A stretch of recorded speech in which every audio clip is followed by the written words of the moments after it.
ये कहानी second world war की है, जब सभी देश एक दूसरे से ही आपस में फाइट कर रहे होते हैं। लेकिन युद्ध के दौरान एक सिपाही को अपने दुश्मन देश की एजेंट से प्यार हो जाता है और इसके बाद उसकी पूरी जिंदगी बदल जाती है। कहानी की स्टार्टिंग में हमें एक बच्ची को दिखाया जाता है जिसे देखकर ऐसा लगता है कि वो मर चुकी है। लेकिन तभी एक स्टीवन नाम के सोल्जर की आंख खुलती है और हमें पता चलता है कि वो सपना देख रहा होता है। और तभी उसके फोन पर उसके जनरल की कॉल आती है जो कि उसे जल्द ही अपने ऑफिस आने के लिए कहता है। स्टीवन जब ऑफिस पहुंचता है तब जनरल उसको बताता है कि जर्मनी के पुराने मोनार्क की जान खतरे में है, इसलिए तुम्हें हॉलैंड जाकर उनकी सिक्योरिटी की जिम्मेदारी संभालनी होगी। अब जनरल के कहने पर स्टीवन हॉलैंड के लिए निकल जाता है और वो जर्मनी के मोनार्क काइजर के महल तक पहुंच जाता है। यहाँ पर जब वो उसके दरवाजे पर पहुंचता है तब दरवाजा खोलने के लिए एक मिग नाम की मेड आती है जो कि बहुत खूबसूरत होती है। अब अंदर जाकर उसे कर्नल मिलता है जो कि उसे उसकी सारी ड्यूटी समझा देता है कि उसे इस महल में क्या करना है और क्या नहीं करना है। वो उससे कहता है कि काइजर की जान के बहुत सारे दुश्मन हैं, इसलिए तुम्हें अपनी पूरी जिम्मेदारी के साथ अपनी सिक्योरिटी को मजबूत रखना है। दूसरी ओर हमें काइजर की वाइफ को दिखाया जाता है जो कि दौड़कर उसके पास आती है और वो उसको बताती है कि स्टीवन महल में आ चुका है। ये सुनकर काइजर को बहुत तसल्ली होती है क्योंकि उसे स्टीवन के काम पर पूरा भरोसा होता है। इसके साथ ही काइजर के वाइफ को भी अब ये यकीन हो चुका था कि काइजर फिर से जर्मनी के तख्त पर बैठ सकता है। इधर स्टीवन पूरे महल में नाजीज फ्लैग को लगा देता है और अपने आदमियों को भी अलर्ट कर देता है क्योंकि उसे शक है कि ब्रिटिश प्रिंस विंस्टन चर्चिल के जासूस पूरे महल में कहीं भी हो सकते हैं, इसलिए वो पूरे महल में रेडियो ट्रांसमीटर्स को फिट कर देता है। रात को मिग स्टीवन के रूम में आती है और वो उसको बताती है कि काइजर ने उसको अपने साथ डिनर के लिए इन्वाइट किया है, लेकिन स्टीवन लगातार मिग की आंखों में देख रहा होता है।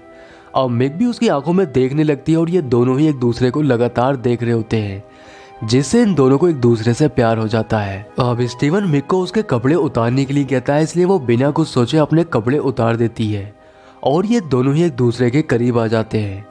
लेकिन बीच में ही स्टीवन रुक जाता है और वो मिग से कहता है कि काइजर से बोल दो कि मैं डिनर के लिए आ रहा हूँ। अब स्टीवन जब काइजर के साथ डिनर कर रहा होता है तब काइजर उसको अपने और हिटलर के अच्छे रिश्तों के बारे में बता रहा होता है, लेकिन स्टीवन का उसकी बातों पर ध्यान ही नहीं होता है। वो अभी भी मिग के बारे में ही सोच रहा होता है। अब डिनर के बाद स्टीवन अपने रूम में आ जाता है और चेयर पर बैठकर वो अपने शूज उतारने लगता है, लेकिन तभी उसके कमरे की लाइट ऑन हो जाती है, इसलिए जब वो पीछे मुड़कर देखता है तब वहां पर मिग होती है और ये देखकर वो काफी हैरान हो जाता है। यहाँ पर मिग उसको देख रही होती है और अब वो स्टीवन से उसको अपने कपड़े उतारने के लिए कहती है, इसलिए स्टीवन भी बिना सोचे अपने कपड़े उतार देता है।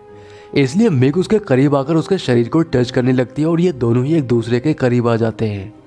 अब इसके बाद मिग यहाँ से जाने लगती है, लेकिन स्टीवन उसको रोककर उससे कहता है कि आज रात तुम यहीं पर रुक सकती हो, लेकिन मिग उसकी किसी भी बात का कोई जवाब नहीं देती और यहाँ से चली जाती है। आगे सीन में हम देखते हैं कि काइजर के पास उसका एक आदमी आता है जो कि उसको बताता है कि इस बात की पुष्टि हो चुकी है कि कोई ब्रिटिश जासूस हमारे आसपास ही है जो कि हमारी जानकारियों को लीक कर रहा है, इसलिए हमें सावधान रहना होगा।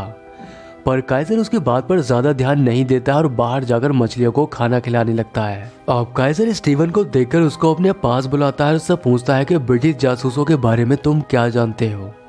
तो अब स्टीवन उससे कहता है कि वो हमारे आसपास ही हैं, लेकिन तुम्हें डरने की जरूरत नहीं है क्योंकि ब्रिटिश जासूस बच नहीं पाएंगे। लेकिन काइजर उससे कहता है कि अब से तुम गेस्ट रूम में नहीं बल्कि हमारे साथ हमारे महल में रहोगे, और इसलिए वो मिग से स्टीवन को उसका रूम दिखाने के लिए कहता है और मिग स्टीवन को लेकर उसके रूम में पहुंच जाती है। पर जाने से पहले वो स्टीवन को इस महल के रूल समझाने लगती है।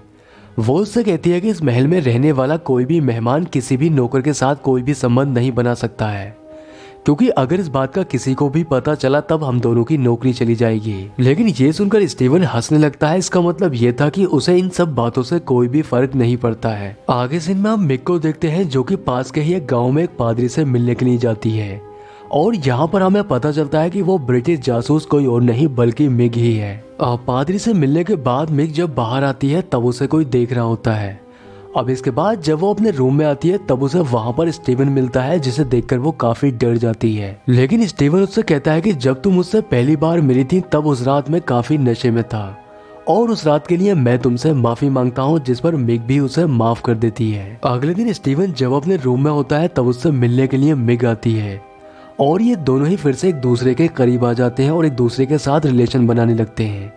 लेकिन इसके बाद मिग उसे बताती है कि वो एक यहूदी है, पर स्टीवन उससे कहता है कि मुझे इस बात से कोई भी फर्क नहीं पड़ता है लेकिन तुम्हें ये बात किसी और को नहीं बतानी चाहिए। आगे सीन में हम देखते हैं कि काइजर की पत्नी काइजर को बताती है कि यहाँ पर बहुत जल्द हिटलर आने वाला है और ये हमारे लिए बहुत ही अच्छी खबर है, क्योंकि हिटलर हमें यहाँ से जर्मनी लेकर जाएगा और तुम्हें तुम्हारा तख्त फिर से मिल सकता है। लेकिन काइजर को अपना तख्त पाने में कोई भी दिलचस्पी नहीं होती है, क्योंकि वो जर्मन्स को ज्यादा पसंद नहीं करता है। अब स्टीवन जब बाहर आता है तब काइजर की वाइफ भी बाहर आ जाती है और वो स्टीवन से कहती है कि तुम हिटलर को अच्छे से जानते हो, इसलिए तुम हिटलर से मेरे हस्बैंड के लिए सिफारिश करना, क्योंकि मेरे हस्बैंड को तख्त में कोई भी दिलचस्पी नहीं है, इसलिए वो उससे बात नहीं कर पाएंगे।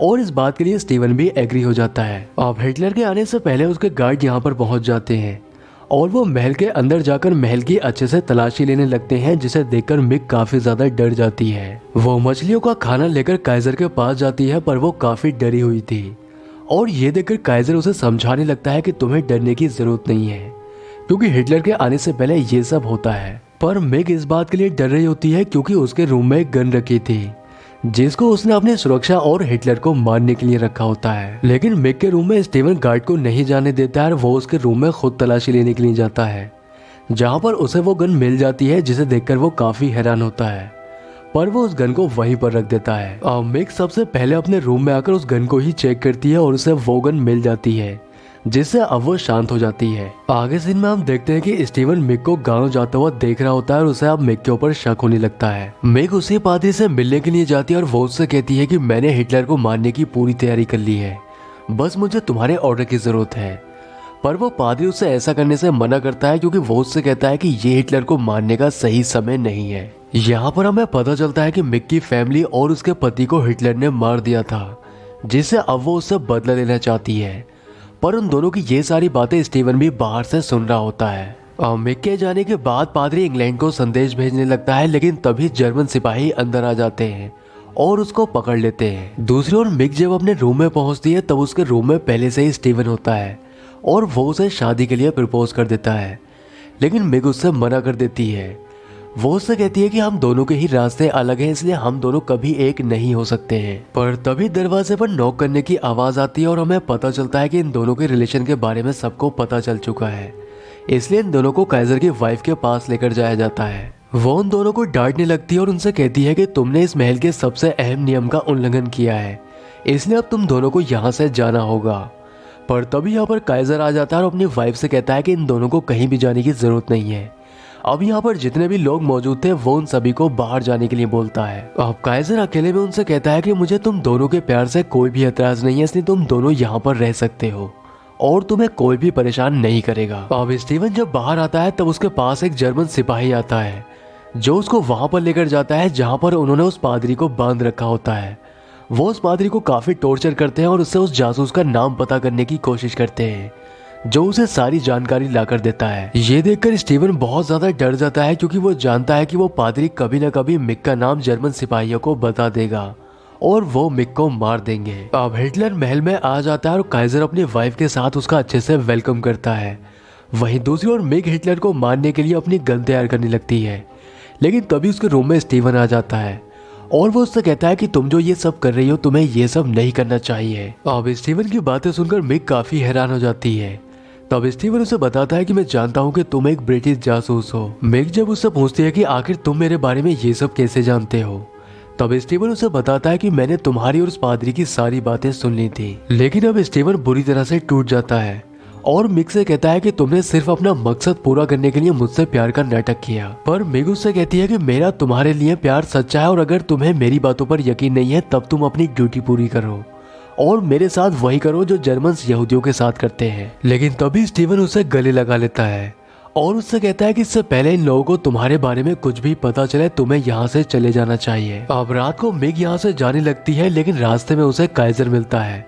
अब वो काइजर को अपनी सारी सच्चाई बता देती है, क्योंकि काइजर भी एक अच्छा इंसान होता है। पर मिक की सच्चाई जानने के बाद वो बेहोश हो जाता है, इसलिए वो ये बात बताने के लिए दौड़कर स्टीवन के पास आती है। लेकिन स्टीवन फोन पर किसी से बात कर रहा होता है और उसे पता चलता है कि मिक के बारे में सबको पता चल चुका है कि वो एक ब्रिटिश जासूस है। अब वो मिक को लेकर काइजर के पास पहुंचता है और काइजर को उठाकर एक वैन में डाल देता है और इसके साथ ही वो मिक को भी वैन में बैठने के लिए कहता है। इसके बाद वो मिक को लेकर बॉर्डर के पास पहुंचता है और वहां पर मिक को उतार कर वो उससे कहता है कि अब तुम्हें यहाँ से चले जाना चाहिए, लेकिन जाने से पहले वो उससे कहती है कि मैं तुमसे शादी करना चाहती हूँ और जैसे ही सेकेंड वर्ल्ड वॉर खत्म होगा मैं तुम्हारा इंग्लैंड आने का इंतजार करूंगी। ये बोलकर वो यहाँ से चली जाती है और इस बात को अब काफी समय गुजर जाता है और अब सेकेंड वर्ल्ड वॉर भी खत्म हो चुका था। आगे सीन में हम देखते हैं कि स्टीवन के पास इंग्लैंड से एक पार्सल आता है जिसके अंदर एक किताब होती है और उसके साथ एक लेटर भी होता है जिस पर मिक का एड्रेस लिखा था। ये देखकर स्टीवन बहुत खुश होता है। दूसरी ओर हमें मिक को दिखाया जाता है जो कि प्रेग्नेंट है और वो स्टीवन के इंग्लैंड आने का इंतजार कर रही होती है और स्टीवन बहुत जल्द काइजर के साथ इंग्लैंड पहुंचने वाला है क्योंकि काइजर को भी उन दोनों के रिलेशन के बारे में सब कुछ पता होता है। और इसी सीन के साथ मूवी का एंड हो जाता है। दोस्तों अगर वीडियो पसंद आया है तो वीडियो को लाइक और चैनल को सब्सक्राइब जरूर करें। तो मैं आपसे मिलता हूँ किसी नेक्स्ट वीडियो में।